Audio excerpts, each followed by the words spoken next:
So the thing about being a big cinephile, a big film fanatic, like throughout almost one's entire life, is that there's going to be some films that you liked when you were younger, but you grew to not like anymore.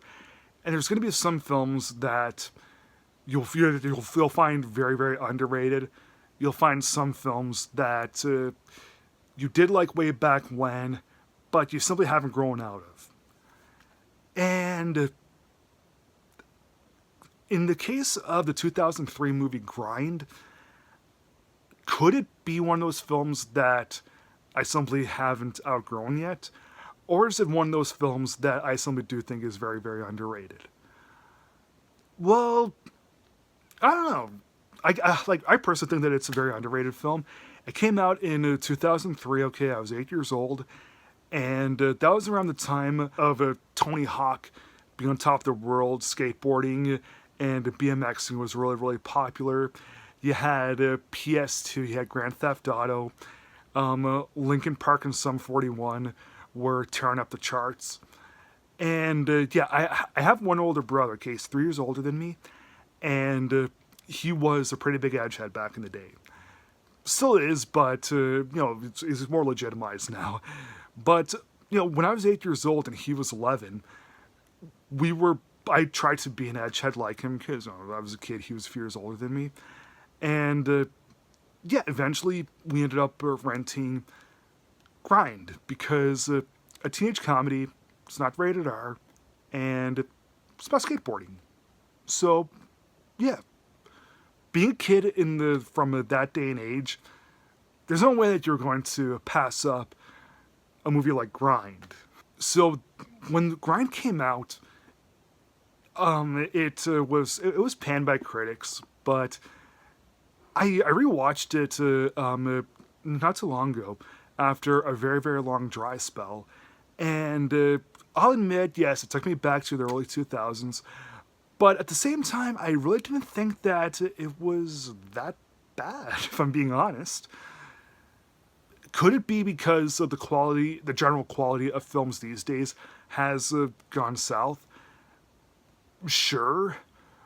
But, at the same time, like, I don't know, I saw some appeal, and I really didn't think that a whole lot of this film was truly terrible.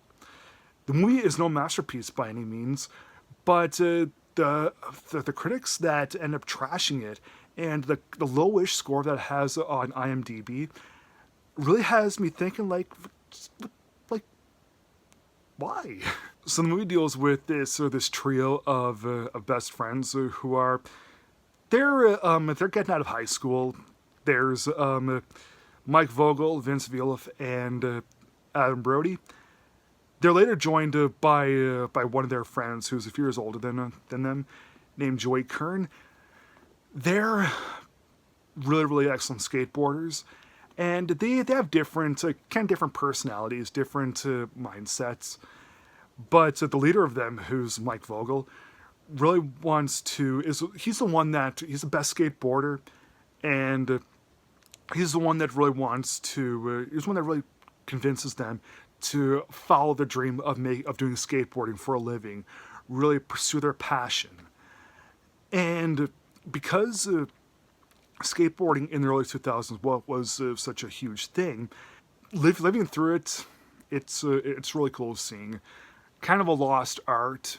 Even though it wasn't lost art back in the early 2000s, seeing a lost art now, it's cool. Just trust me, it's good. The four of them go cross country because one of the best skateboarders, probably the best skateboarder in the world aside from Tony Hawk, is touring, going across the country, and the four guys are desperate to get sponsored and do skateboarding for a living.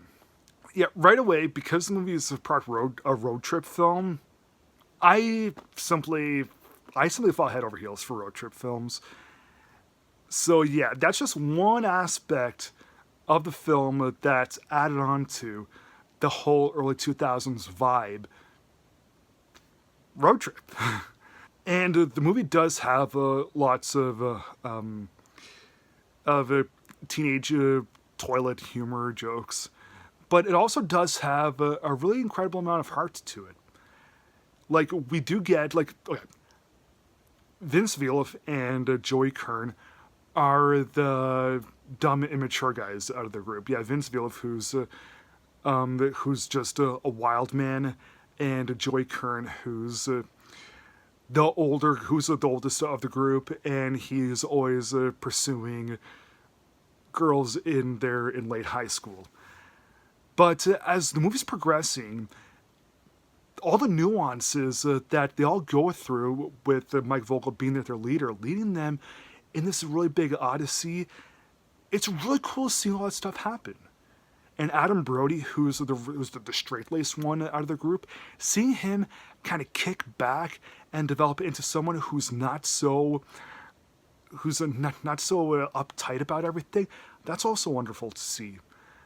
And while everyone's stories are developing and furthering and nuancing, it's just great to see.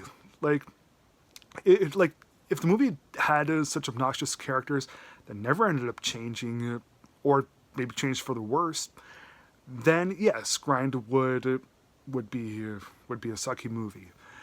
But because Mike Vogel's three friends do end up changing for the better, Mike Vogel himself is a very good in this. Like he's a wonderful lead, very underrated guy.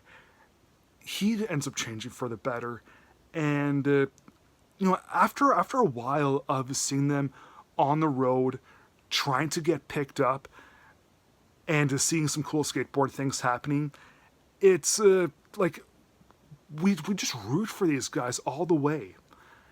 And even though I'm not a big fan of the any sort of extreme sport or BMXing, it's still as cool seeing skateboarding from the early 2000s. It's not a masterpiece, but it is one of those early 2000s times capsules with great music, with some really enjoyable comedy, and some really heartfelt moments that really had me thinking, you know what, this is a really underrated film.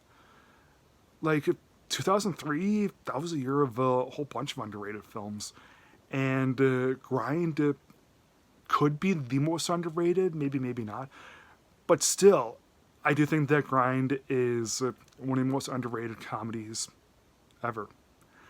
I feel like giving Grind from 2003 3 stars out of 4. Thanks for watching. Please like, subscribe, comment, and I'll see you again next time.